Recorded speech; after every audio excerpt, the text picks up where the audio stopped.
So hello students, welcome to Wikipedia. My name is Rishi, your faculty of English. उम्मीद करता हूँ आप सभी लोग अच्छे होंगे, स्वस्थ होंगे और अपने एग्जाम के लिए अच्छे से तैयारी कर रहे होंगे।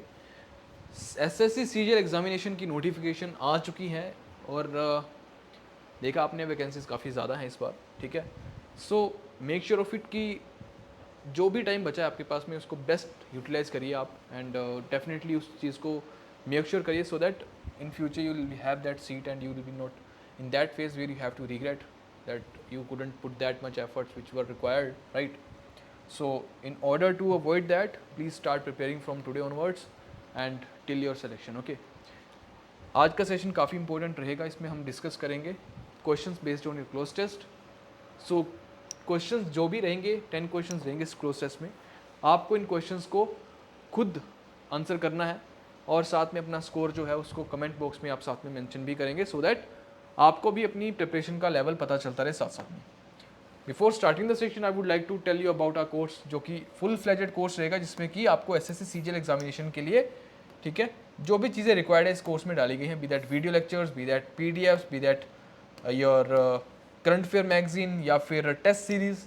सो everything will be included, you don't have to go anywhere to find anything else, ठीक है। Along with that, you can also join our WhatsApp group in which you can ask any doubt related to your uh, be that course, be that your study, be that any topic, ठीक है. So you can ask your doubt on this particular group. So link for the same would be in the comment box or in the bio. Now let's come to the cloze test. सबसे पहले cloze test solve करने का जो तरीका है, you have to read it first. ठीक है, एक सिंगल स्ट्रेच में इसको रीड करिए और उसके बाद ही इसको आंसर करना स्टार्ट करिए, अदरवाइज आप इसमें कहीं ना कहीं क्वेश्चंस को गलत कर दोगे। अदरवाइज अगर आपने इसको जैसे फर्स्ट क्वेश्चन आपने फर्स्ट लाइन पढ़ी and thereafter you started answering them, so इसके बाद होगा क्या, you will not be in that situation कि जहां पे आपको पता चले कि कहाँ पे टेंस हमारा क्या था, क्या पता टेंस आगे कुछ कोई लिंक बैठ रहा हो, राइट। जब आप पूरा क्लोसेस पढ़ लेते हो आपको एक फेयर आइडिया लग जाता है कि किसके बारे में है, क्या टॉपिक है, किस टेंस में बात हो रही है ना, चीजें आप लिंक कर लेते हो, राइट। तो वही हम करेंगे। बोलता है when sound dash the world of cinema, mime made a gracious exit, ठीक है, dash then it stood proudly as a performing art in itself, independent and dash in style, approach, treatment and performance, not matched however by dash acceptance. During the silent era, actors in silent films had to dash totally on mime as the only way of dash their emotions, expressions, incidents, events and interactions between and among characters. German expressionist cinema, the acting of classic performers like Charlie Chaplin, Harold Lloyd and Buster Keaton used mime as they had dash as part of their theatrical dash in their films with great effect. A French mime artist once said, mime is the poetry of silence, but once talking dash entered the scenario, mime was dash ever used in films, even though a character introduced as a mime artist. तो कुछ ना कुछ ये artist से related है, कुछ ना कुछ ये जो स्टेज पे परफॉर्म करते हैं उनसे रिलेटेड चीजें बोली गई हैं, राइट। तो आपको पहले पढ़ के एक आइडिया लगेगा, ठीक है, उसके बाद ही आप इनको स्टार्ट करोगे करना, ठीक है, ठीक है। तो ये कुछ जैसे चार्ली चैपलिन हमने देखा है। अब जो आज के इस टाइम में हमारा क्या नाम याद नहीं आ रहा मुझे, मिस्टर बीन, राइट, तो वो भी कुछ ऐसा ही आर्टिस्ट है, राइट। ये जो माइम आर्टिस्ट होते हैं ना, ये होते हैं जैसे बोलते नहीं है, ठीक है, ये चुपचाप परफॉर्म करेंगे बिल्कुल, है ना, बिना बात करे, तो उसको बोलते हैं माइम आर्टिस्ट। तो जैसा बोलता है कि फिर क्या हुआ, धीरे धीरे टॉकिंग मूवीज कुछ एंटर करी होंगी, मूवीज की बात ही कर रहा हो शायद, कुछ आगे हमें देखते हैं ऑप्शंस में, ठीक है। जैसे वो सिनेरियो एंटर करा उन्होंने वो चीज़ें, उसके बाद mime was dash ever use in films. तो माइम जो थोड़ा कम हो गया है ना, बोलती फिल्म जिनको बोलते फर्स्ट बोलती हुई फिल्म, है ना, आर आलम कुछ ऐसे शायद मूवी का नाम है। सो चलो स्टार्ट करते हैं हमारे क्वेश्चंस को सोल्व करना। When sound dash the world of cinema, mime made a gracious, मतलब काफी अच्छा एग्जिट, है ना, व्हेन साउंड क्या फीचर्ड, केम, बिकेम या फिर एंटर्ड।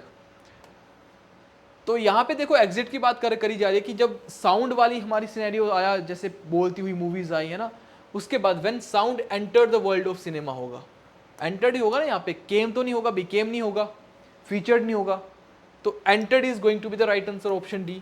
ठीक है, समझ आ रही है बातें कैसे आपने देखा, बिकॉज यहाँ पे एग्जिट की बात करी गई है तो यहाँ पे एंट्री की बात करी जाएगी। When sound entered the world of cinema mime made a gracious exit, ठीक है, डैश देन।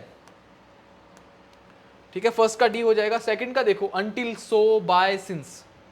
ठीक है, अब देखो फर्स्ट ऑप्शन में क्या आता है, since then it stood proudly as a performing art in itself. Since होगा, ठीक है, वैसे यहां पे सिंस का सेंस बनेगा मैक्सिमम।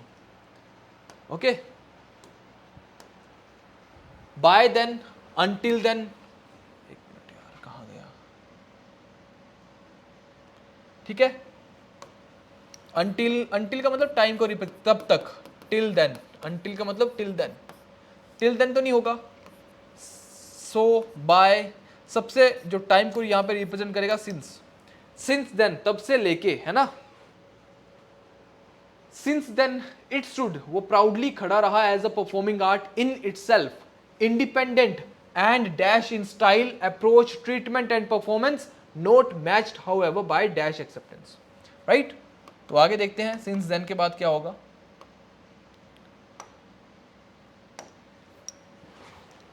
ठीक है, ट्रेचरस होगा, फेयर होगा, यूनिक होगा, सिंगल होगा, बताइए। जो थर्ड ऑप्शन था हमारा उसमें क्या आएगा,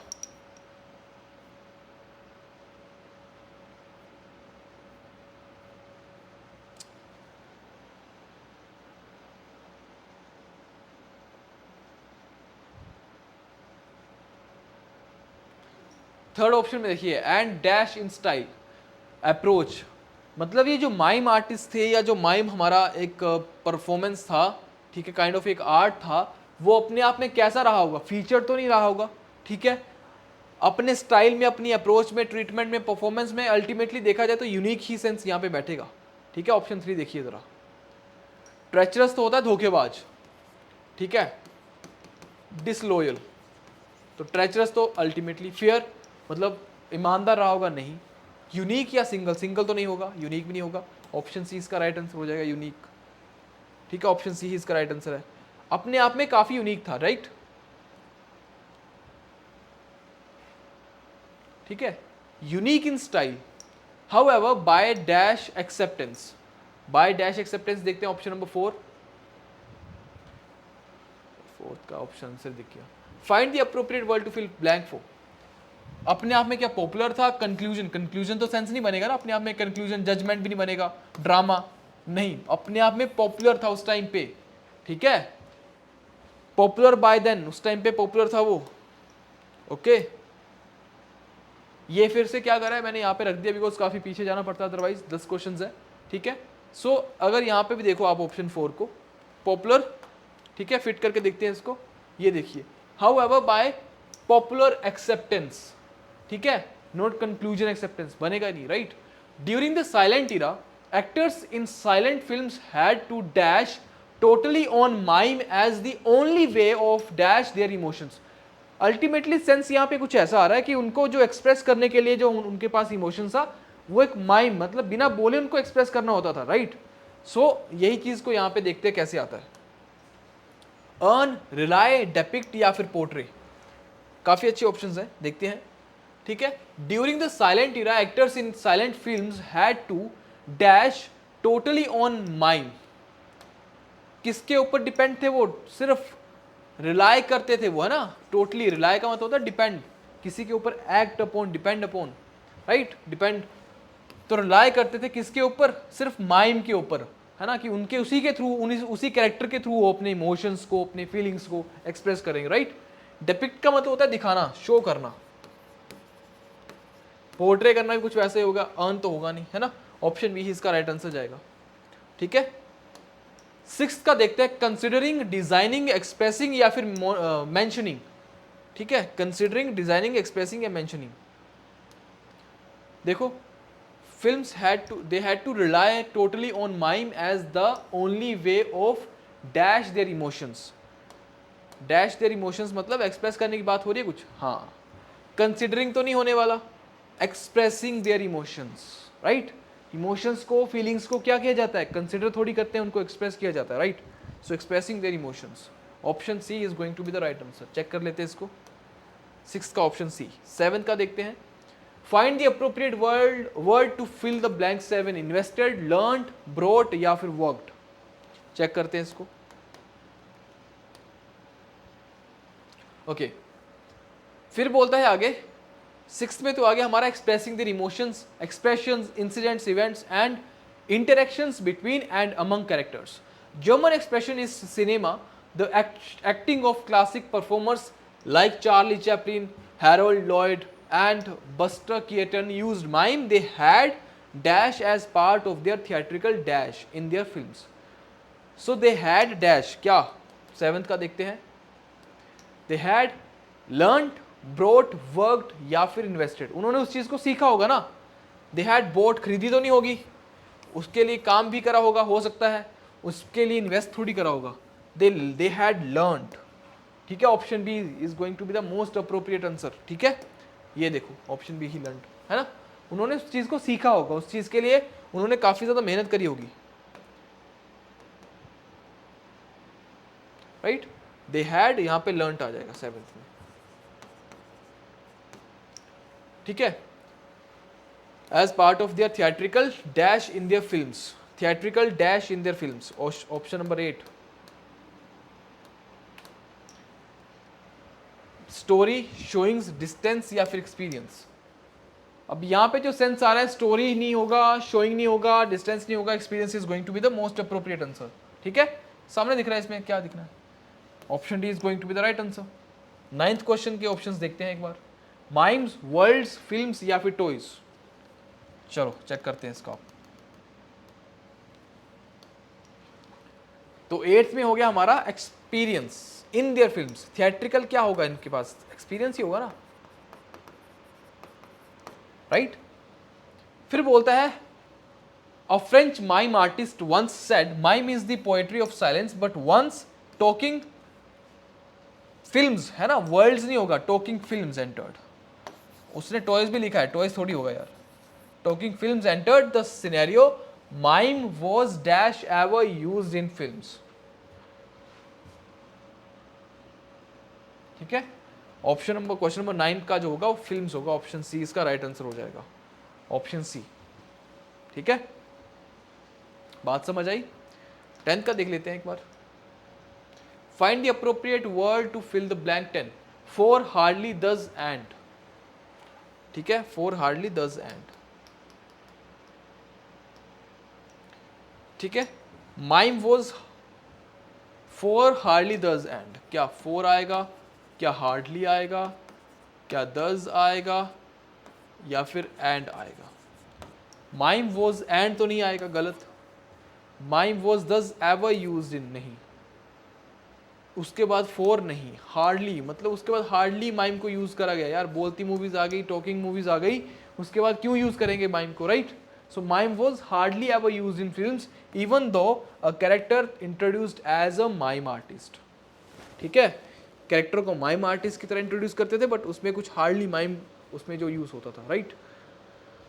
बात समझ आई। सो ये था आपका एक cloze test.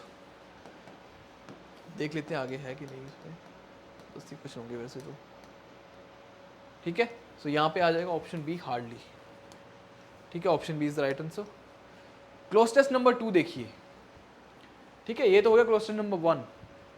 N Indian Express analysis of employment data sourced from the Centre for Monitoring Indian Economy, CMIE, जिसकी फुल फॉर्म है क्या, Centre for Monitoring Indian Economy, has shown that India's workforce has dash aged over the past 7 years. Data shows that the share of India's youth defined as those between ages 15 and 29, याद रखिएगा between के साथ में, ये तो पकड़ना होता है आपको, between के साथ हमेशा and का पेयर आता है, between के साथ to नहीं आता, राइट, और both के साथ भी and आता है। यही होता है रीडिंग का फायदा, है ना, between के साथ and। Between ages 15 and 29 has fallen from 25% in 2016 to 2017 to just 17% at the end of 2022 to 23. Further, even the share of those falling in the next 15-year bracket, age bracket 30 to 44 has fallen from 38% to 33. मतलब ये बता रहा है कि work force में कैसे कमी आई है, कैसे नंबर ऑफ परसेंटेज या number of you can say youngsters या फिर परसेंटेज ऑफ दैट यूथ है ना, कैसे फॉल हुई है, जो पहले 2017 16-17 में, ठीक है, 25% होती थी पहले, वो 25 से 17% हो गई 2022-23 तक आते आते। और जो इवन उससे आगे वाले अगर 30 से 44 की एज में देखें तो 38% से फॉल करके 33। तो डेटा याद रखना जरूरी है, 25% से आ गया 17% पे और 38% से आ गया 33% पे। Okay, over the same period dash the share of these two categories has shrunk, ठीक है, that of the oldest dash 45 years and above has grown from 30, जो 47 प्लस हैं या उससे ज्यादा, वो 37% से 49% पहुंच गए हैं, वो मतलब उसमें इंक्रीज हुआ है। In other words, just in the past 7 years India's workforce has aged so much that the share of people 45 years and older has gone from 1/3 to almost 1/2. पहले 1/3 होता था, 1/2 हो गया, आधा हो गया। Another way to look at this result is that the Indian youth is increasingly getting dash of the job market. In fact, the one cohort that seem to be doing the best both in terms of proportion as well as absolute numbers is the age bracket of 50 to 59 years, right? अब आपको बताना है कि क्या इन options में हम fill करेंगे so that हमारा ये जो पूरा का पूरा क्लोज टेस्ट है एक मीनिंगफुल सेंटेंस और मीनिंगफुल पैराग्राफ में कन्वर्ट हो जाए। फर्स्ट, रैपिडली, नोटेबली, अनलाइकली या फिर पेनोपली, बताइए।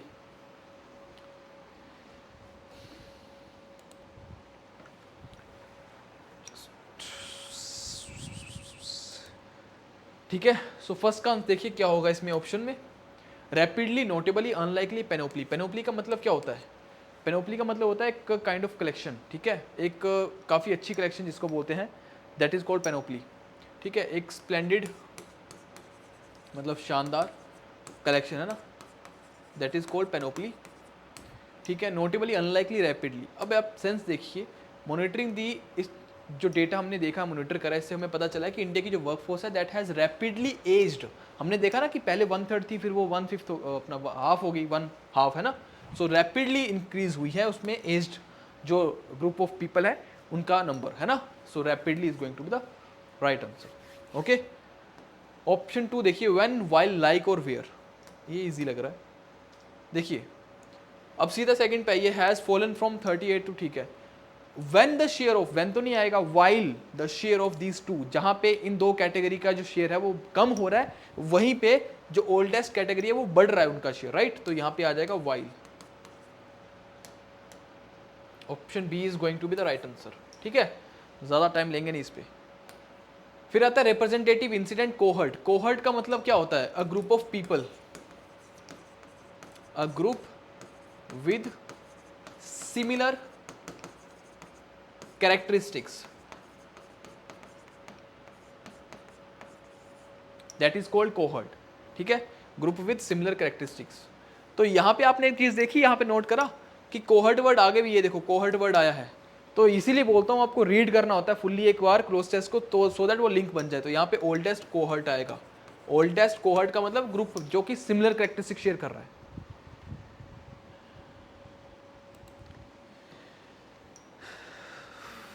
ओके, सो देखिए थर्ड वाले में हमने देखा कोहर्ट आएगा, इसलिए चीज़ों को रीड करना ज़रूरी है सो दैट हमें एक लिंक मिल जाए, रिलेशन मिल जाए कि कौन सी चीज़ यूज, अदरवाइज किसी ने सोचा नहीं होगा कि यहाँ पे कोहर्ट आ सकता है, राइट। कोहर्ट एक मतलब होता है इसका एक ग्रुप, ऐसा ग्रुप जिसकी सिमिलर कैरेक्टरिस्टिक्स वो शेयर करता हो, राइट। तो अब ओबीसी बात है, एज्ड लोग होंगे तो एक सिमिलर कैरेक्टरिस्टिक शेयर करेंगे, राइट। और लास्ट में हमारा देखता है increasingly getting dash of the job market. अब जो यूथ है वो क्या कर रहा है, जॉब मार्केट से क्या ड्रिवन आउट कर रहा है, पॉइंट आउट कर रहा है। देखो पॉइंट आउट तो नहीं होगा ना, पॉइंट आउट करते मतलब किसी को पिंग करना, राइट। कैरी आउट करना, किसी चीज़ को करते रहना, परसिस्टेंटली उस चीज़ को कॉन्टिन्यूसली करते रहना, है ना। ब्रेकआउट का मतलब होता है किसी चीज़ का फैलना, है ना, ब्रोक आउट।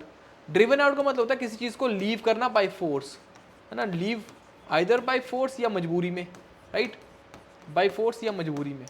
तो यहाँ पे ऑप्शन ए हो जाएगा कि जो यूथ है वो that is getting driven out, वो बार बार वहां से निकलता जा रहा है ना जॉब मार्केट से, that is why option fourth का हो जाएगा ऑप्शन ए, क्वेश्चन फोर्थ का ऑप्शन ए हो जाएगा। ठीक है,